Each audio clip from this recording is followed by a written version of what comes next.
Setup में देखिए कल एक पॉइंट ऊपर बंद हुआ, आपने कहा सबने बाइंग की है, वैसे तो खैर इतनी बाइंग हुई तो ज़्यादा ऊपर होना चाहिए था, लेकिन एफआईआईज ने 1000 करोड़ खरीदा, डीआईएस ने 2000 करोड़ खरीदा। बहुत रेयर है कि इस तरीके की दोनों इंस्टीट्यूशंस बाइंग करें। कल हुआ वो, और आप देखिए बार्स आएंगे आपके स्क्रीन पर। अच्छा, जो बहुत लोग कह रहे हैं ना कि अगर एफ आई डी आई दोनों खरीदेंगे तो क्या मार्केट वन वे रैली करेगा, ऐसा ज़रूरी नहीं है, क्योंकि ऐसे में सेलर भी जो है ना वो बड़ा सेलर होता है, वो इनसाइडर होता है। Corporates, block deals, OFS, QIP दे दना। अब देखिए जब सरकार भी डिसाइड कर लेना कि अब मुझे थोड़ा सा एनकैश करना है, जैसे जीआईसी आरई में कर रहे हैं वो, तो आपको एक क्लियर कट इंडिकेशन मिल जाता है कि हर किसी को लग रहा है कि मार्केट थोड़ा महंगा है, थोड़ा सा बहती गंगा में हम भी हाथ धो लेते हैं। तो ये एफआईडीआई बाय करेंगे तो सेलर आएगा सामने से, ये नहीं होगा। हमारी मार्केट ना इस मामले में बहुत ज़्यादा डेप्थ वाली मार्केट है, कोई ना कोई सेलर आ जाएगा, आपको बबल नहीं बनने देगा इस मार्केट में। लेकिन कल जो सबसे ज़्यादा मुझे डेटा अजीब लगा वो था इंडेक्स और स्टॉक फ्यूचर्स का, खास तौर से स्टॉक फ्यूचर्स का। इंडेक्स फ्यूचर्स में 400 करोड़ की बाइंग, स्टॉक फ्यूचर्स में 6000 करोड़ की बाइंग। अब ये क्या हो गया है, ये वो पैसा है जो मोमेंटम चेज कर रहा है इस समय, और इसकी वजह से मुझे लग रहा है कि आज थोड़ी सी ब्रॉडर मार्केट में दिक्कत बढ़ सकती है, क्योंकि आप बहुत ज़्यादा स्टॉक फ्यूचर्स में लॉन्ग पोजीशंस लेकर गए हैं, और वो आज अगर गैप डाउन खुले तो फिर तकलीफ हो जाएगी। ट्रेंड आएगा इंडेक्स फ्यूचर्स का आपकी स्क्रीन पर। सिर्फ एक दिन सेलिंग हुई है, उसके अलावा रोज़ बाइंग है, नहीं ये नहीं, इससे पहले वाली लाइन, तो उससे पहले रोज़ बाइंग है। कल 389 करोड़ की बाइंग हुई, उससे पहले एक बस 600 करोड़ की सेलिंग थी। अब with in index futures 350 crore bank Nifty में बाय हुआ और 86 करोड़ निफ्टी फ्यूचर्स में सेल हुआ। लॉन्ग शॉर्ट की जहाँ तक बात है, कल 6000 लॉन्ग जुड़े सिस्टम में, 1100 शॉर्ट जुड़े, तो अभी भी नेट लॉन्ग ही हैं आप। 70% लॉन्ग पोजीशन पर हैं इस समय।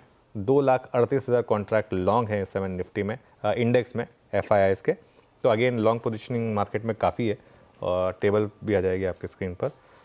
इंडेक्स ऑप्शंस की जहाँ तक बात है, कल कॉल्स में बिल्कुल एक्टिविटी नहीं थी, पुट्स में लेकिन काफ़ी एक्टिविटी थी। लेकिन पुट्स में देखिए आप, पुट लॉन्ग और पुट शॉर्ट दोनों सेम थे, तो वो I think restricted down side के लिए शायद प्ले कर रहे थे एफआईआईज। ये आई थिंक उन लोगों ने थोड़ा सेंस किया था कि आज मार्केट में हो सकता है आपको गैप डाउन मिलेगा। ये परफेक्ट अप्रोच रही होगी उनकी। सपोज करिए 25,200 का पुट ले लिया होगा, 25,000 का पुट बेच दिया होगा, तो परफेक्ट रहा होगा उनके लिए। आज वो ट्रेड अनवाइंड हो जाएगी शायद खुलते ही। इंडिया वेक्स कल 1% नीचे था, और पुट कॉल रेशियो 1.20 पर है वर्सेस 1.18। एक स्टॉक बैन में ऐड हो गया कल, Aditya Birla fashion and retail, और ऑलरेडी 2 स्टॉक बैन में बने हुए हैं, बलरामपुर चीनी और हिंदुस्तान कॉपर। तो अब कुल मिलाकर 3 स्टॉक्स बैन में हो गए। तो सेटअप जो है वो सेटअप न्यूट्रल है आज। सेटअप में मैं एक चीज़ थोड़ा सा जोड़ देता हूँ। आज की ट्रेड में आपको डिवाइड करना होगा अपने आप को 2 हाफ्स में। आज पहले हाफ में आईटी, मेटल्स, केमिकल्स, कमोडिटीज़, ये स्टॉक्स गिरेंगे। इसके बाद मार्केट का बहुत कुछ हिस्सा जो है वो डिपेंड करेगा कि क्या इन स्टॉक्स में रिकवरी आ रही है या नहीं आ रही है। और दूसरी चीज़, ये सब थोड़े से सेक्टर्स प्ले कर दिखा दीजिए प्लीज़। और दूसरी चीज़ जो आपको ध्यान में रखनी है कि सेकेंड हाफ में, कि एक तो आईटी, मेटल्स, केमिकल्स, इनमें रिकवरी आएगी या नहीं आएगी, और दूसरा जो आज आपको ध्यान रखना है, हमारी मार्केट कुछ हद तक शायद इस चीज़ को प्राइस इन कर लेती है। अब देखिए कल निफ्टी आईटी कोलैप्स हुआ था आखिरी के 1 घंटे में, और दूसरी तरफ निफ्टी बैंक का इंट्राडे चार्ट लेकर आइए स्क्रीन पर, वो देखिए क्या कर रहा था कल। निफ्टी आईटी कल डे लो पर बंद हुआ, निफ्टी बैंक, ये देखिए, अब आप कह सकते हैं कि कल फिर निफ्टी की एक्सपायरी थी या जो भी था, लेकिन निफ्टी बैंक कल एकदम से पंख लगे इसमें और डे हाई पर बंद हुआ। ये कुछ हद तक आपको बता रहा है कि कुछ हमारे ट्रेडर्स ने इस चीज़ को पकड़ लिया था कि यूएस में किस तरीके का एक्शन बनने वाला है।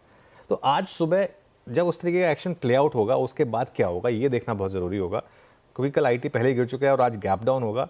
गैप डाउन के बाद भले ही सेलिंग नहीं बनती है। निफ्टी बैंक, मेरे ख्याल से आज का जो सबसे बड़ा कंपोनेंट होगा मार्केट के लिए, सबसे इंपॉर्टेंट कंपोनेंट होगा, वो होगा बैंक निफ्टी। वो क्या करता है, जब मैं स्ट्रैटेजी पर आऊँगा तो डिस्कस करूँगा, लेकिन सेटअप जो है ना वो मोर और लेस न्यूट्रल मान के चलें। और आज शायद हो सकता है एक बार के लिए ओवरसोल्ड भी पहुंच जाए हम 1 घंटे के बाद के करीब।